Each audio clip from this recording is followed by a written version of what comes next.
ভারতের রাফাল ধ্বংসকারী সেই যুদ্ধবিমান কিনছে বাংলাদেশ। ভারত পাকিস্তান সংঘাতের মধ্যে নতুন করে আলোচনায় এসেছে চীনের যুদ্ধবিমান জে-10সি। বলা যায় এই যুদ্ধবিমানের মাধ্যমে ভারতের হামলার জবাব দিয়েছে চীন। এগুলোই ভারতের রাফাল যুদ্ধবিমান ঘায়েল করেছে। এখন সেই যুদ্ধবিমানই কিনতে যাচ্ছে বাংলাদেশ। চলতি বছরের শুরুতে ডিফেন্স সিকিউরিটি এশিয়ার এক প্রতিবেদনে এই তথ্য জানানো হয়েছে। প্রতিবেদনে বলা হয়েছে বাংলাদেশের চীনের জে-10সি মাল্টিরোল যুদ্ধবিমান ক্রয়ের উদ্যোগ নিয়েছে।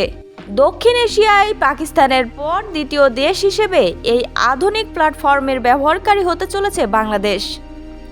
স্থানীয় গণমাধ্যমের প্রতিবেদন অনুযায়ী বাংলাদেশ বিমান বাহিনী BAF 16টি এবং জে-10সি যুদ্ধবিমান কেনার প্রক্রিয়া এগিয়ে নিচ্ছে, যা পুরনো চীনা নির্মিত F-7 ইন্টারসেপ্টরগুলোর পরিবর্তে ব্যবহৃত হবে। বাংলাদেশ বিমান বাহিনীর প্রধান এয়ার মার্শাল হাসান মাহমুদ খান জানান, দেশের আকাশ প্রতিরক্ষা সক্ষমতা আধিকায়নের প্রয়োজনীয়তা অত্যন্ত গুরুত্বপূর্ণ। তিনি বলেন, আমরা আধুনিক যুদ্ধবিমান এবং অ্যাটাক হেলিকপ্টার অর্জনের সর্বোচ্চ চেষ্টা করছি। বাংলাদেশের এই উদ্যোগকে দক্ষিণ এশিয়ার আকাশ প্রতিরক্ষা পরিস্থিতির পরিবর্তন হিসেবে দেখা হচ্ছে, যেখানে প্রতিবেশী দেশগুলো আধুনিক যুদ্ধবিমান সংগ্রহের প্রতিযোগিতায় লিপ্ত হচ্ছে। বিশেষজ্ঞদের মতে বাংলাদেশ এই চুক্তির মাধ্যমে তাদের সামরিক সক্ষমতা বৃদ্ধি করতে পারবে, যা আঞ্চলিক নিরাপত্তার ভারসাম্য রক্ষায় সহায়ক হবে।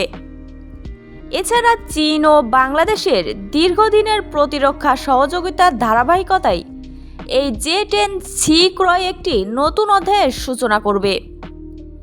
এর আগে পাকিস্তান 2022 সালে 25টি জে-10সি যুদ্ধবিমান সংগ্রহ করেছিল, যা দক্ষিণ এশিয়ায় চীনের সামরিক প্রভাবকে শক্তিশালী করেছে। তাহলে বলাই বাহুল্য বাংলাদেশও সেই পথেই হাঁটছে। এর জন্য দেশের আকাশ প্রতিরক্ষা সক্ষমতা আধিকায়নের প্রয়োজন হবে।